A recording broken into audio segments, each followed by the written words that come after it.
Rise and shine. I hope you have had your cup of morning coffee, because at 8 a.m. in the morning, humanity runs on coffee. If you are tuning in from outside of Singapore, sending you morning hugs from the little red dot.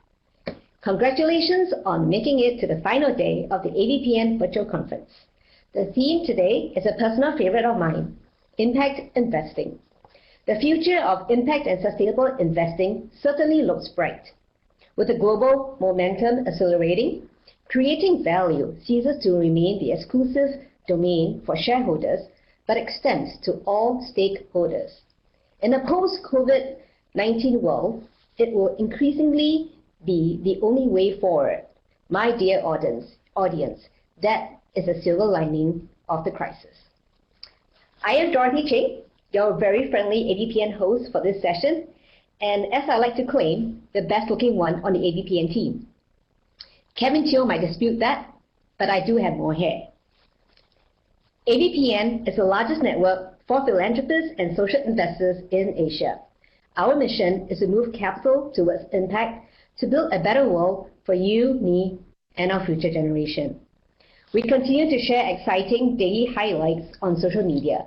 So don't forget to share your experience with us by using the hashtag ABPN2020. A few housekeeping announcements before we start the program. If you get disconnected or have a bad connection, try logging in and out of the app. Close all other programs running in the background. Please note that this session will be recorded. You will be able to access the recording later on the ABPN conference website. There is a community chat box in this room. Feel free to introduce yourself and meet other delegates in the room. There will be an audience Q&A towards the end. Do type your questions in the Q&A pod. Last but not least, we also have a resource pod here. If you look at the screen. Now, there are some interesting materials listed on there that you may find useful. Do check out the materials and download them for your reference. To get us started, we are going to open with a poll to see who's in the room. Please make your selection on the screen now.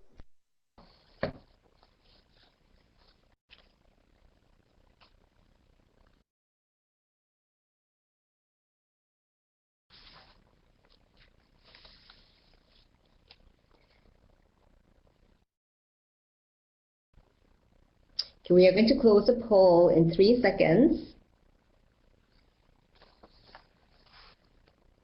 And publish. Okay.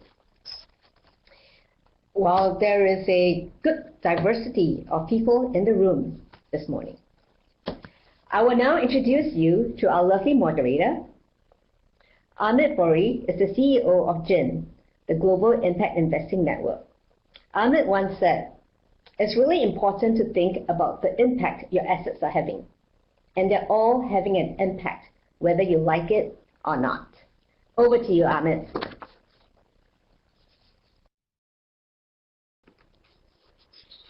Great.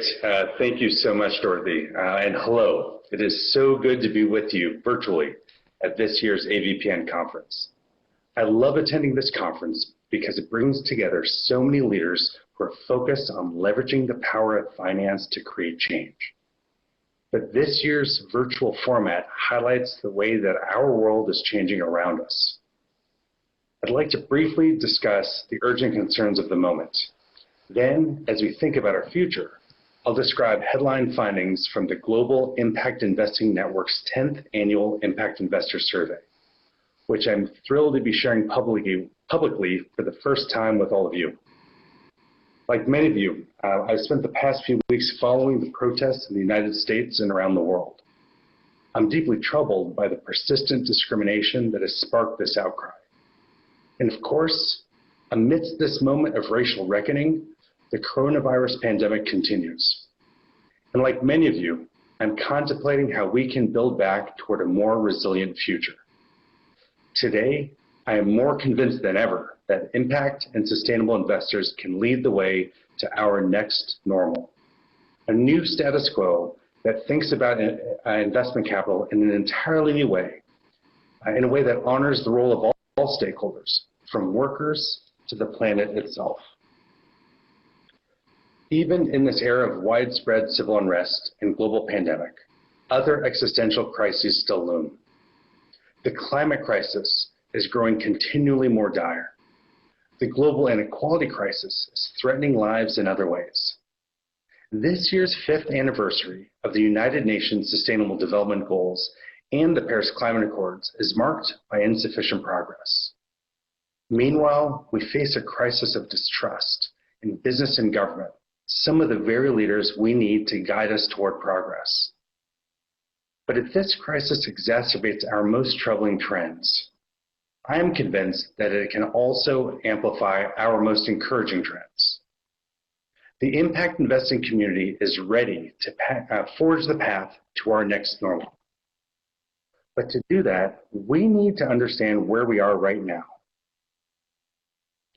So the GIIN's annual Impact Investor Survey, which we are just releasing, is the preeminent report on the state of the industry. The 10th anniversary includes responses from almost 300 respondents, more than ever before. If I could get the next slide, please. This year's report updates the GIIN's estimate of the size of the global impact investing market. We believe the market now stands at $715 billion in total assets under management. That updated figure is larger than last year's estimate, a reflection of both the growth in the market and of a stronger and richer data set. And on the next slide, we can see that among the sample of repeat survey respondents, we see a compound annual growth rate of 17%. In East and Southeast Asia, that number is even higher, at 23%. But as big as the impact investing market is today, it needs to be a lot bigger. We need to engage far more investors, including helping mainstream investors understand that their money can help create the social and environmental change that they seek. On the next slide, we share our second major finding. Our survey shows growing depth and sophistication in the market as well. Almost 7 out of every 10 respondents said that the market is growing steadily. And just as many say the relative financial attractiveness of impact investing is part of their motivation. Next slide, please. Over the past 10 years, they see great progress being made on research about market trends and activities, availability of professionals with relevant skills, and the sophistication of impact measurement and management practices. Those practices, known as IMM practices, translate impact investors' intentions into real-world results. Respondents cited IMM practice as a primary way in which the impact investing market has matured. 10 years ago, the vast majority of respondents used their own proprietary IMM system. Now, most have aligned around a handful of common metrics and frameworks, including the SDGs and the GIIN's own IRIS+. That increasing standardization is starting to make it easier to compare results. But respondents still want to see more comparability, which can help address concerns about impact washing. Next slide. Finally, I'm glad to see our survey confirming, one more please, thanks. Finally, I'm glad to see that our survey is confirming that impact investors hold a positive outlook despite the current headwinds related to the COVID-19 pandemic. The majority of respondents told us that they are unlikely to change the volume of capital they had planned to commit to impact investments this year. And 15% say they will likely commit more capital than planned.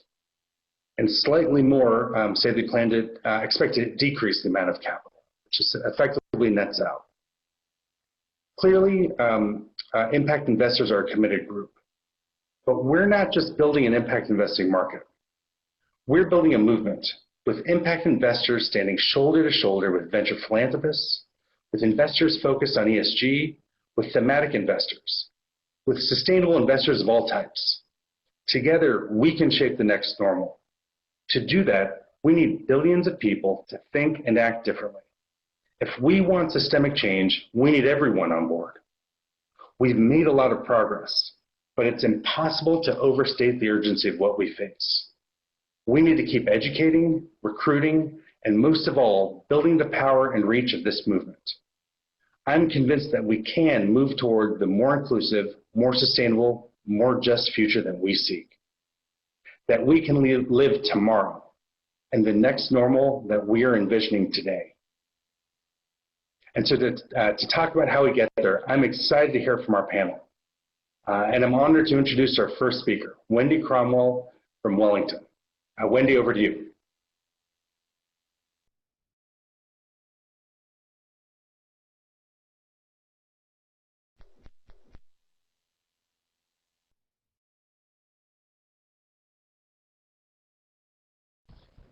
Oh, Wendy, I think you need to unmute your mic, please. Thank you, Amit. I find that the quote that's on the screen to be a very exciting quote. The world's biggest problems are also the world's biggest business opportunities. It's by Peter Diamandis, the founder of the X Prize. And the reason that I find this quote to be so exciting is because this will allow us to get all capital markets involved in solving the world's most pressing problems. There are great companies out there whose core goods and services that are addressing the world's most pressing problems. They've got great growth prospects into the future. This is how we bring everyone along and scale with integrity, as Amit likes to say. Next slide, please. We started studying impact investing roughly 8 years ago. Our firm runs a project every 5 to 10 years that we refer to as future themes. And we all take a step back, we look forward 10 years, we look at the themes that are going to be impactful over those next 10 years, and we do deep dive study of them. In doing that process, we uncovered some interesting ideas. One of the future themes was water scarcity. And we uncovered some interesting ideas of companies that were addressing and attempting to address the huge issue of water scarcity. And that's when our light bulbs went off, that there are companies out there who are targeting world pressing problems who could be impact companies. And maybe we could translate the best practices from private market impact investing to public market impact investing. And so as you know, and you can see on this slide, private market impact investing has existed for a long time through micro-lending and crowdfunding, angel investing, private equity. But really, we needed to expand to public markets, and we wanted to think about how we could do that.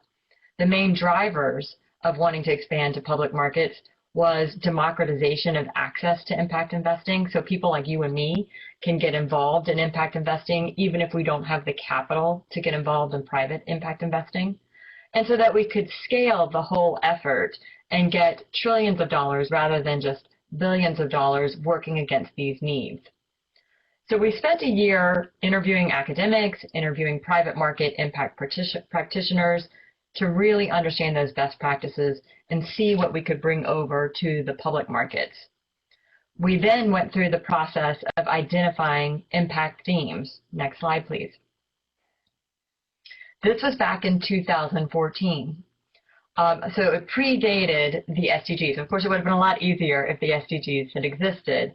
But we found these 11 impact themes that fell into 3 categories: life essentials, human empowerment, and the environment. And we were quite pleased when the SDGs were released to see how well they aligned with the SDGs themselves.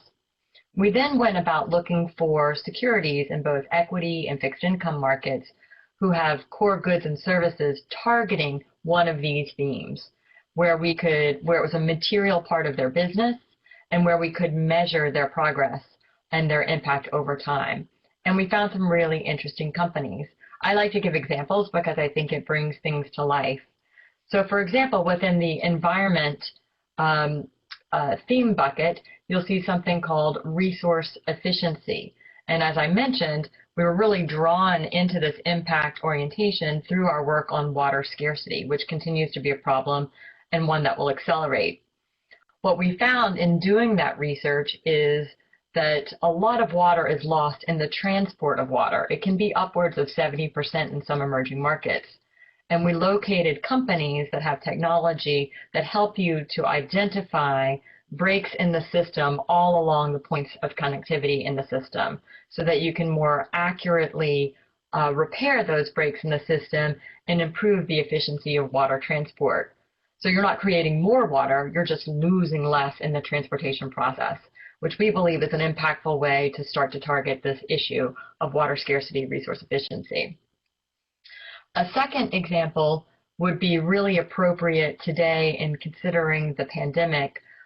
One of the securities that we invest in has technology that is medical translation, medical dictation technology. And in studying, again, this issue of healthcare provision, we've learned that the majority of doctors' time is not spent with patients solving their problems, but is actually spent doing documentation. And that documentation often happens on shared machines within a hospital or quasi-hospital construct. Of course, during the pandemic, that's a really dangerous thing to be doing, to share the same technology. But also, you want doctors to be able to spend as much time as possible with their patients. So this technology, again, improves that efficiency, allowing doctors to spend more time with their patients in this crisis and in general health considerations. In fact, during the crisis, they've done something that I think is very well-meaning and kind, which is they've offered their product and their services and training for free to those doctors so that they can accommodate more patients in this really trying time. So this has been our effort to translate private market impact investing to public markets, and again, scale with integrity and get more investors involved.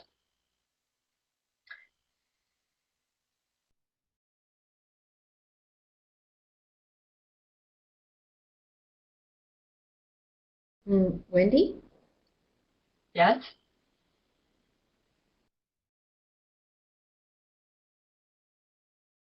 All right. Well, thank you so much, Wendy. Sorry for the delay. I was just getting my camera back on. But I would love to turn over next to Miyuki Zuniya from Dai-ichi Insurance to share her perspective.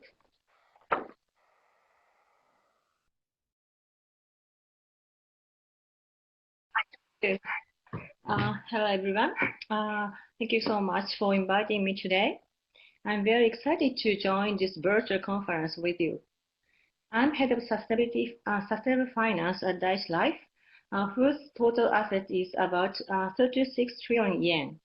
Next, please. Okay. Oh, the tone. Okay. Thank you.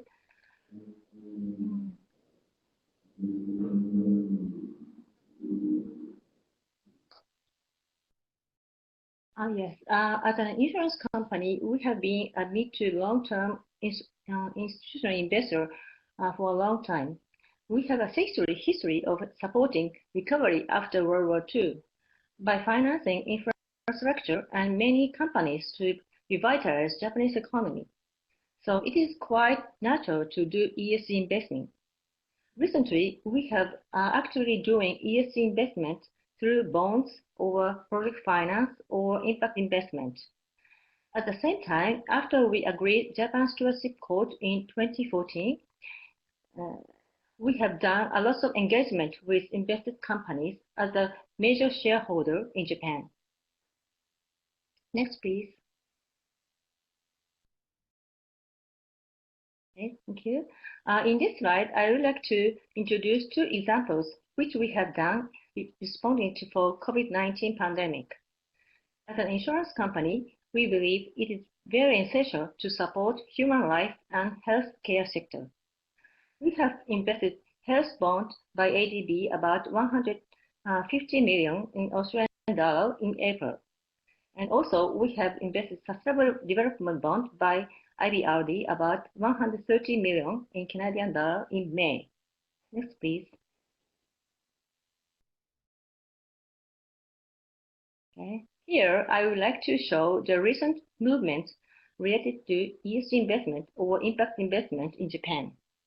The most important recent change is the revised stewardship code, which was revised this March. This time, the word ESG factors are incorporated for the first time.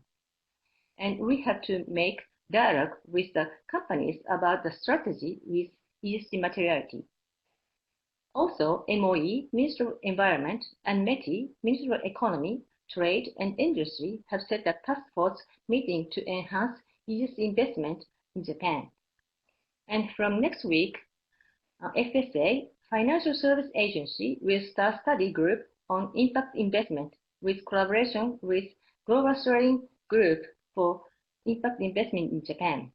And I will be the member of this study group. You can download the latest report on impact investment in Japan, which was just released yesterday night. Next, please.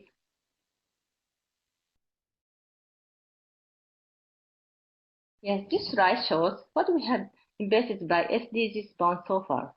You can find the SDGs targets, and by investing these bonds, we could like to tackle many challenges as a responsible investor.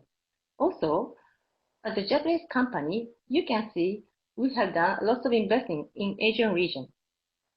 We are happy that ICMA issued green bond guideline last year, and we are waiting a transition bond guideline will be released soon. Also, I will join consultation meeting for SDGs impact. Because of the limited time, I cannot show you the list of our impact investment. We also have done many impact investments since 2017. So if you are interested in our activities, please visit our website and you can see the link site. Thank you.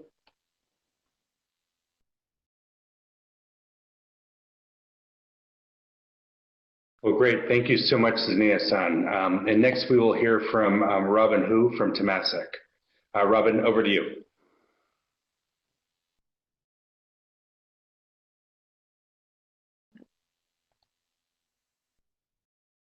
Miyuki as well as Wendy talked about their ESG and impact investing experience from their company point of view, which means that I don't have to do that.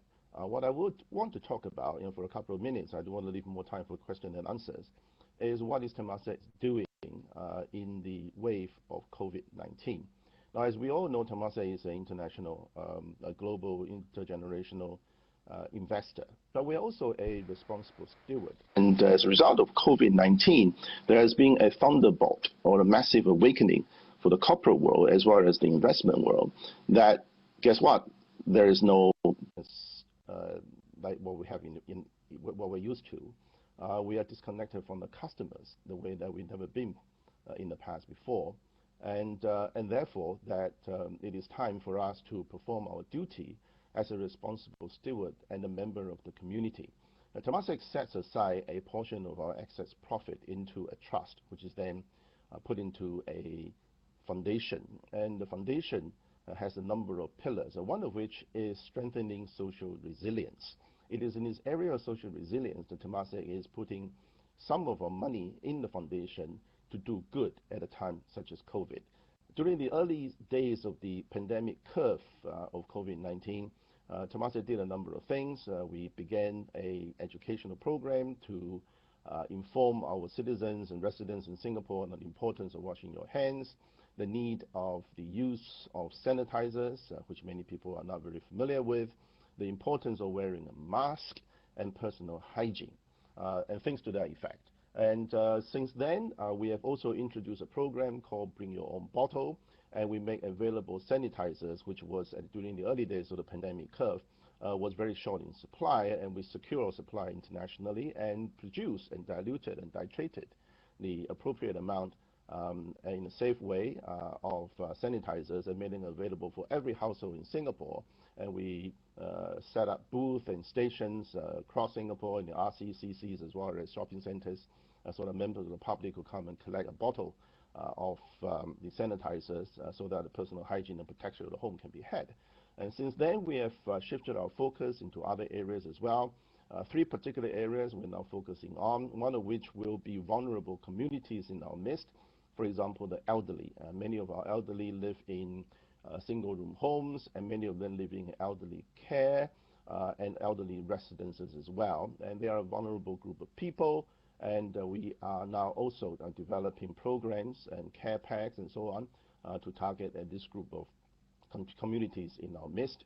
We're also working with the industries to help people to go back to work, the screening process, the the certification process of people in and out of the offices and buildings and so on, and many of them may not have the necessary equipment, and we are working with the appropriate agencies with a view to help companies and workers to go back to work, as well as dormitories and factories and so on. In addition to that, we are also working with the necessary agencies to deploy a network of thousands of vending machines across Singapore, so that members of the public could go to the vending machine and receive reusable and washable masks in times of need. So these are some of the programs that we're currently working on. As an example of an organization such as Temasek in the corporate world doing our part to help fortify and strengthen the social resilience of our community in response to a call of action. And we would love to join with other like-minded companies in Singapore and beyond to join us in the joy of giving and helping our community to stay safe, secure, and strengthened. And on that note, I'm happy to enter into other forms of Q&A. So back to you, Amit.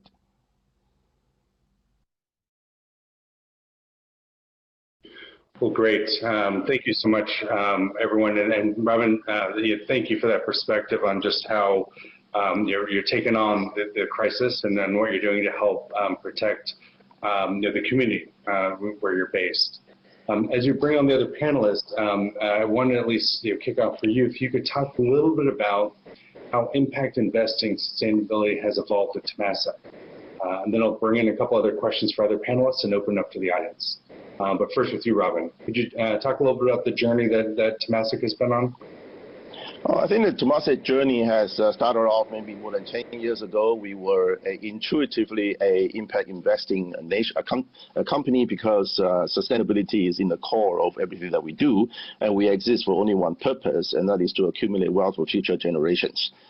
So I would say that sustainability is in the DNA footprint of Temasek. So while we were intuitively good at what we were doing, we are not knowingly great at impact investing because you need methodology, you need framework, you need construct, and you need problems, and you need to have impact measurements to be able to demonstrate that you are really achieving impact. So I would say up to maybe 5 years ago, we created a sustainability team, GIIN and Temasek. So we have developed a sustainability framework. We developed ESG framework that will be integrated into the life cycle of our investment as well. We've identified sustainable living as one of our investment thrusts. So therefore, sustainability is now very much in the makeup and consciousness of our investment. We've introduced a carbon footprint and carbon emission as a measurement for ourselves, and we have declared publicly what we want to do is to reduce the overall carbon emission of our portfolio by 50% come 2030. And beyond that, of course, we know that we're very challenging targets of that for the world as well. So I would say that ESG, SDGs, impact sustainable living as an investment thread are very much in the consciousness of Temasek. We've also invested in impact funds as well as created our own ABC World Impact Fund for Asia, together with other investors as well, with a view of solving real problems on the ground, whether or not it is in agriculture, whether it's in food, whether it's in financial access, education, and so on. So going forward, our aspiration is that we want to be able to help contribute to moving the needle, if we may, on the overall goals of the SDGs the United Nations have promulgated, so that humanity has a chance for longer-term prosperous and sustainable. Yes. Wonderful. Thank you. And if I can invite Wendy and Zaniya-san to turn on your cameras, just so now the audience can see all the panel. I'd like to invite, maybe Wendy, you can go first, and then we'll turn to Zaniya-san. If you could talk a little bit about where you see the future of impact investing. How do you see it evolving, and what are the trends that you're observing from your clients and peers? Thank you.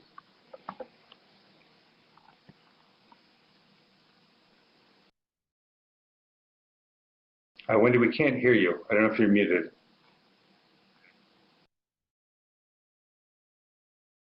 I think my family wishes that they had a mute button sometimes.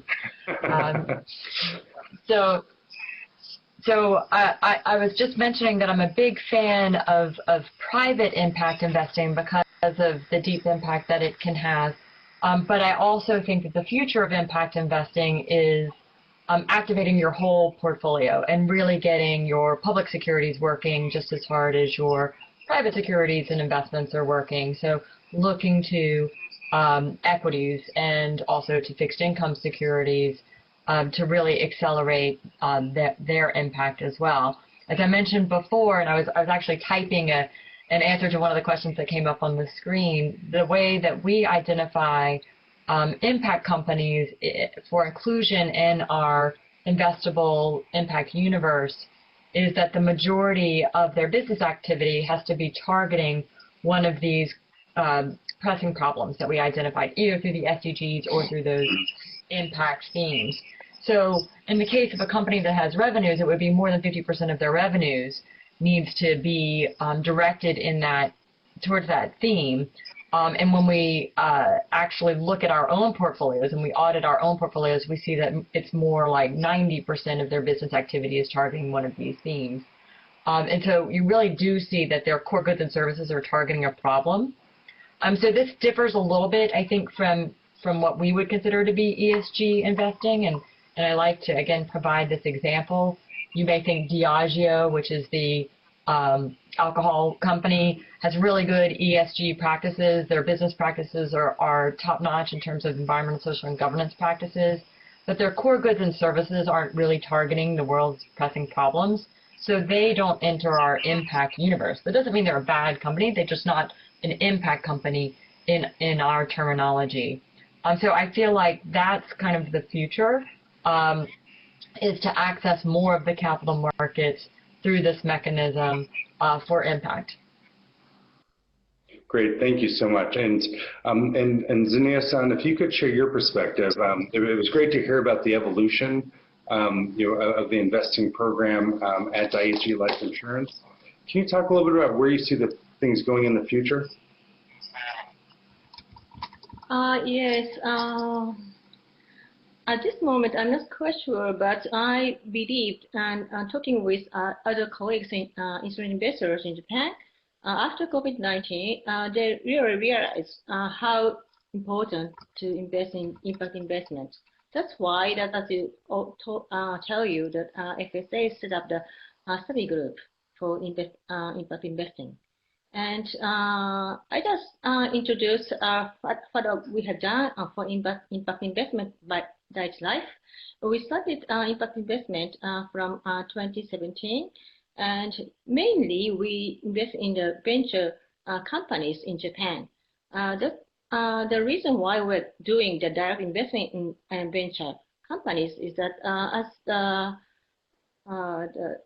people really understand that there is at this moment the global integrated guidelines of impact investment is not on the process, on consultation process. That's the reason why we do direct investment, because how to measure the impact is very important for us, as an insurance company, to risk monitoring.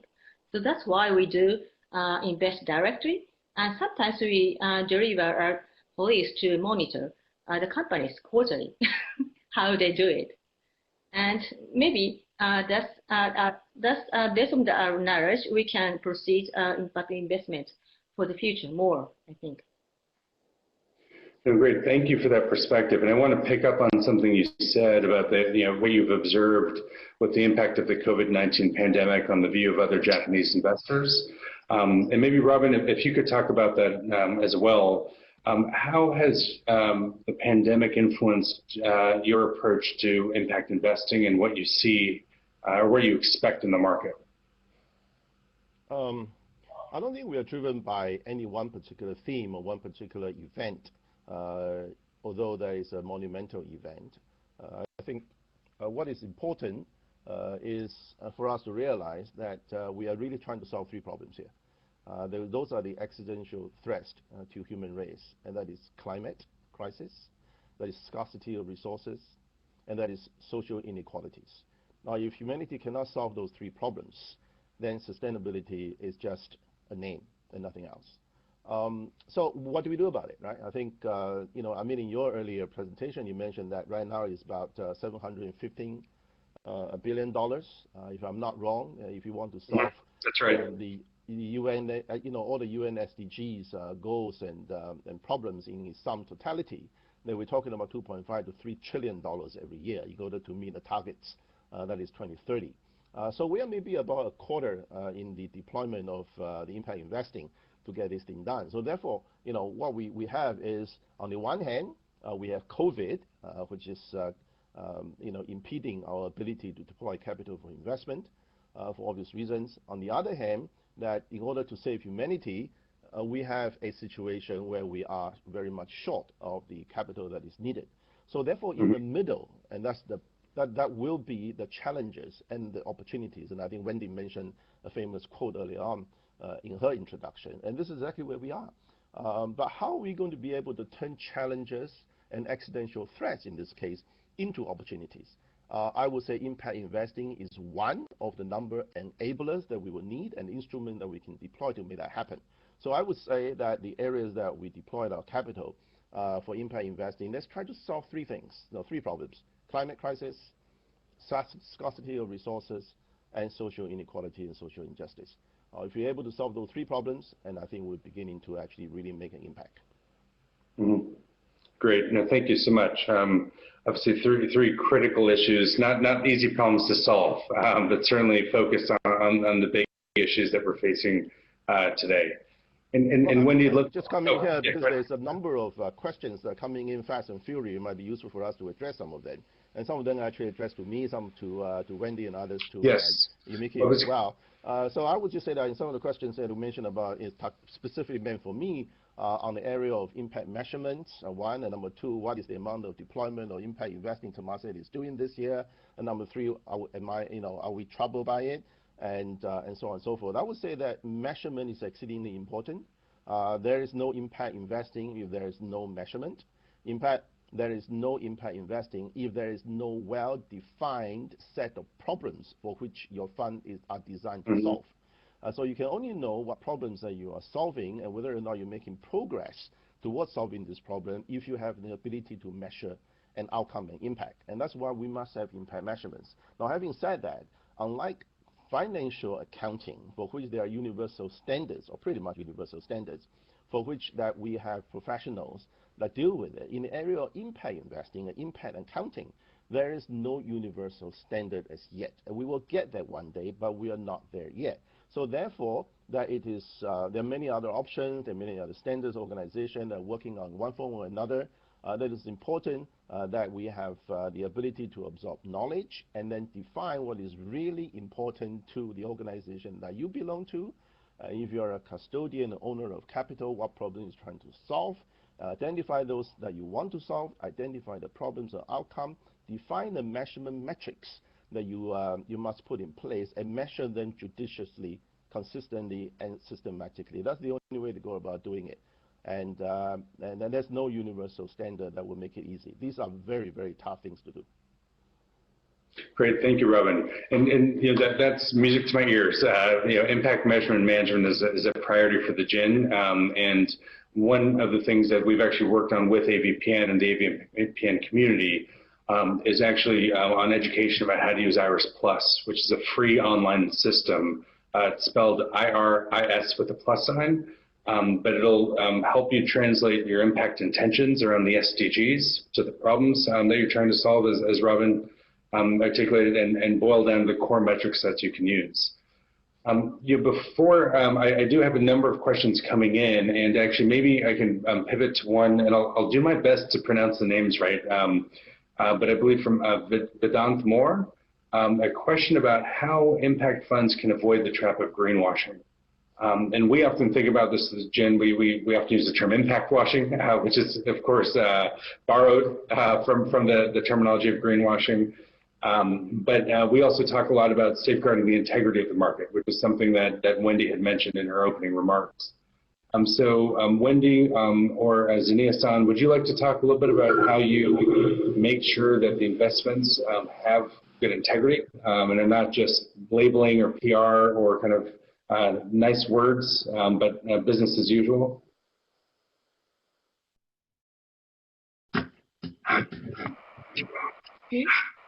Okay. Sure. As I explained, is okay? Yes, please. We also are very concerned about the greenwashing and SDGs washing. And that's why I told the e-commerce green bond guideline is very important, and also the transition guideline is very important. And also there is no the universal guideline that he mentioned about at this moment. So that's the reason why we do directly for the as an impact investment. That's why we really monitoring the risk monitoring, including the impact, and also what the management doing. But when we decided to invest, for example, for a few years ago, is this same at this moment or not? We have to monitor as a fiduciary duty and also the responsible investor. Wonderful, thank you. And Wendy, how about your perspective on this? How do you avoid greenwashing or impact washing as you approach companies that are public? Well, it's really interesting because we haven't talked much about the bond side of things, and there are securities that are labeled either as impact bonds or green bonds, and we find them to be of varying quality, if you will. So looking at the use of proceeds for those bonds and really what they're doing with them, and whether or not that meets our high bar for materiality in terms of the proceeds being used to address these world pressing problems, is one of the ways that we try to avoid greenwashing. So not all green bonds meet our impact criteria. And conversely, there are securities that aren't labeled as green bonds or as impact bonds, but have issued debt that do meet our criteria. So some municipal bonds or government-issued bonds that have programs or projects that are directly impacting some of these pressing problems as defined by our themes would qualify as an impact bond in our terminology, even if they aren't labeled as one. Or some of the companies that I mentioned before who have core goods and services targeting these impact themes, if they're issuing debt, their debt would be eligible for our investment as well. And that, by holding that bar pretty high in terms of the use of proceeds on the bond side or the majority of the business activity on the equity side, that's how we believe we avoid greenwashing. And of course, we're using impact measurement and management. We tend to use either the logic chain, I've defined it in one of these questions on the screen, or the impact management project to really highlight some of the nuance involved in thinking about the securities, because as Amit says, you have an impact whether you want to have an impact or not, and trying to really assess net impact because there can be some trade-offs. Sure.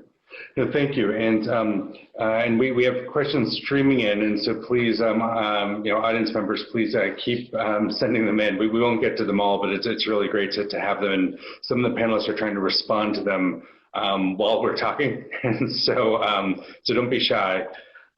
One thing that I wanted to get a perspective on from all the panelists that come through is what do you see the drivers of impact investing in Asia in particular, and what are some of the broader trends that may be shaping its growth? I'll open that up. I don't know if whoever would like to kind of take that one on.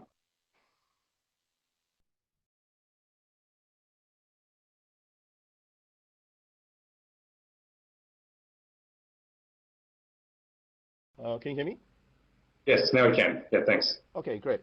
Well, I think I'll answer just three things. One would be sustainable finance.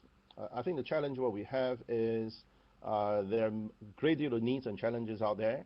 There's also plenty of capital, but the capital and the challenge and the problems, they don't overlap sufficiently. And the problem with that is that the needs are not necessarily investable. So the commercial banks are not able to address that.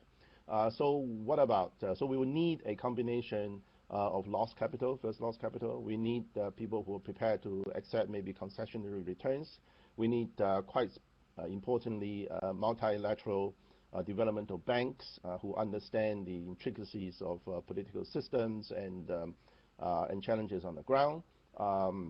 And as well as maybe sovereign wealth fund and others who can take a very long-term view. So that being the case, to be able to get all those different type of capital owners together, and with innovative, insightful project developers on the ground, to be able to solve those problems will be key towards success and unlocking the potential of the challenge. I would suggest that's one. I would say also in the area of Asia in particular, Asia, as we know, particularly in Southeast Asia where we live, is the natural habitat for carbon sinks. Asia is also the world's largest production base, which means that we are also natural carbon emitters. So nature-based solution, I think, would be a very important area for us to unlock the potential. I'm referring to, of course, reforestation, restoring of the peatland, the protection and the growing of the mangroves, and even farming of seagrass. And these are all tremendous opportunities to create the opportunity to enlarge and fortify and protect nature's carbon sink, which right now is about 40% of the absorption in total, and which is of course not sufficient. So I would say that that's an area of a possible enabler. One last area I would say would be technology, right? So technology is a great enabler. In the area of technology, we have seen the likes of Gojek, for example, emerging massively in Southeast Asia, Indonesia, this part of the world as well, creating a huge number of works, making possible delivery of food, and creating new lines of businesses, new employment opportunity, and so on, and creating access to finance and loans by way of electronic payment that the banks are not able to provide as ubiquitous a scale as the likes of the Gojek. As well. So I would say in other areas of vertical farming, urban farming, in order to secure food security will also be another area. So three things: sustainable investing, sustainable finance, technology, and nature-based solutions. Wonderful. Thank you, Robin. And we are about to, we'll close out in just a couple of minutes. So I wanted to have a final question for a lightning round in a moment. We just want to give Wendy and Zinnia-san a chance. Obviously, you are doing things globally in both of your practices and making impact investments all around the world. What are the trends that you're seeing in Asia that you think are shaping the future of impact investing in the region? Wendy or Zinnia, did you have any comments on that question? Or we can also move to the last one. Sure. I mean, I thought you were addressing it to Zinnia-san. Oh, sorry. One of the things that I think that we're spending a lot of time and effort and energy studying is physical climate risk. So not just studying emissions, and I thought Robin brought up a great example of Asia being the largest production base and therefore being natural emitters, but also having natural carbon sinks.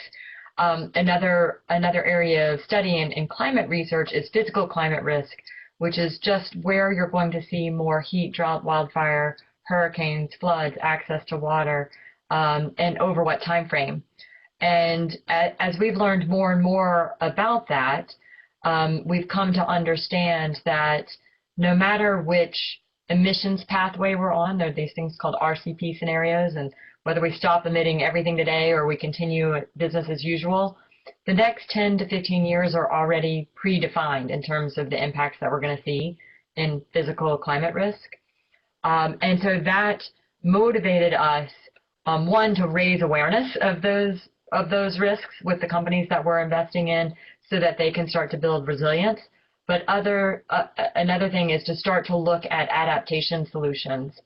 So not just mitigation solutions, which would be mitigating emissions, obviously, which is very important.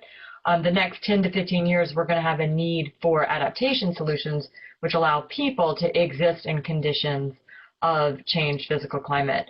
So I think that that's something that is worth researching for Asia and for the world more generally. Wonderful. Great, thank you. I really appreciate these perspectives. As Zinnia-san, we're about to pivot to the closing poll for the audience to get some input at the wrap of the session. But any final thoughts from you about trends you're seeing in Asia? Yes, I think after pandemic, COVID-19 pandemic, I think really that the first time the disaster from the pandemic, but at the same time they realized about how important the climate, how important to keep the climate, and also recently I heard to tackle at the same time with climate change and human rights. Mm-hmm. And this is very important aspect when we do impact investment, because regarding the greenwashing, we have to think about human rights when to do investing bioenergy or renewable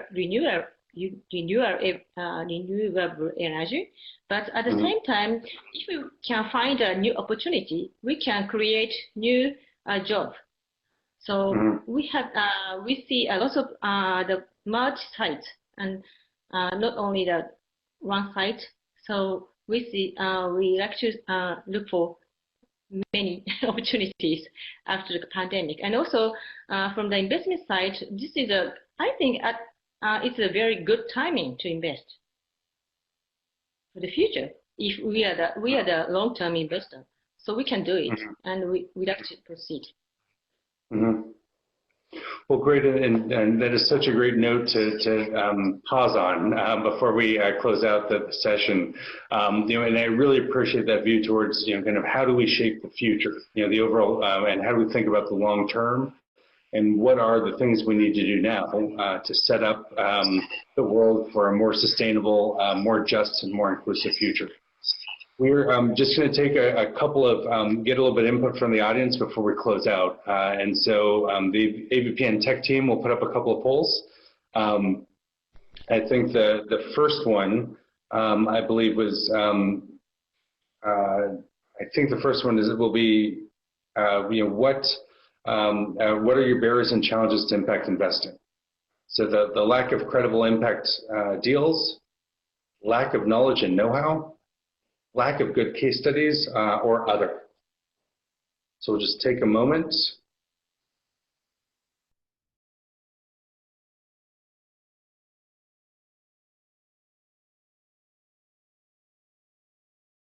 All right, and I'm not sure, do I close out the poll or will someone on the AVPN team do that?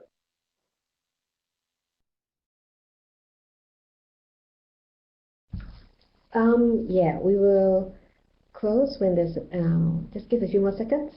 Okay, great, thank you. Respond, yeah.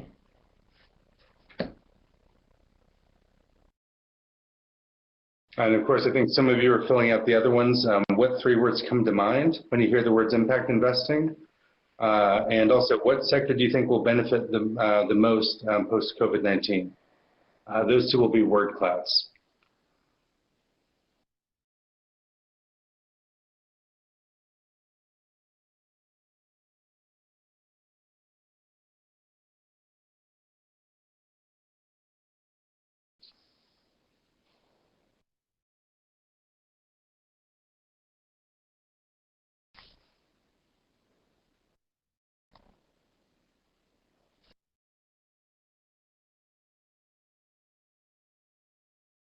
Okay, we're closing polls in 3 seconds.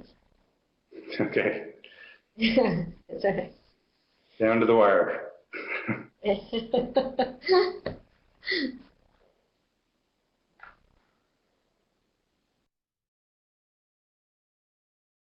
All right, and Amit, do you have any last words? Well, I would just, I think it's great to get this input at the end because we have such a great audience. And I really just want to take a moment to thank each of the panelists and, of course, AVPN for hosting us. We had, I think, amazing perspectives coming at impact investing and thinking about the future from very different vantage points. And so we obviously cannot applaud the group, but I think the panelists deserve a lot of appreciation for sharing their perspective. Thank you so much for having us, and I'll turn it back over to Dorothy to close out the session. Thank you. Thank you, Amit. and to our wonderful speakers, Wendy, Sania-san, and Robin. This has been an insightful panel. We had 400 participants in the room with us today. We have come to the end of the session. The session was made possible with the generous support of our lead partners in this conference, Chandler Foundation, Stockholm Environment Institute, and Ethan Price Foundation, as well as our impact partner for this session, Wellington Management. The next session is taking place at 12 p.m. Singapore time, aligning investors on impact management. Impact management is always a hot topic, so do join us. If you are an AVPN member or a policy ticket holder, take full advantage of the AVPN connector to maximize your networking opportunities. Do check out the AVPN Hub as well and explore our thematic lounges. Connect and hub, connect and hub. That is the power of the AVPN network. I hope this has been a meaningful time for you. Think impact, think sustainable. Let's chart the future of finance together. Have a magical last day at the AVPN virtual conference and cherish the moments. May the bandwidth be with you.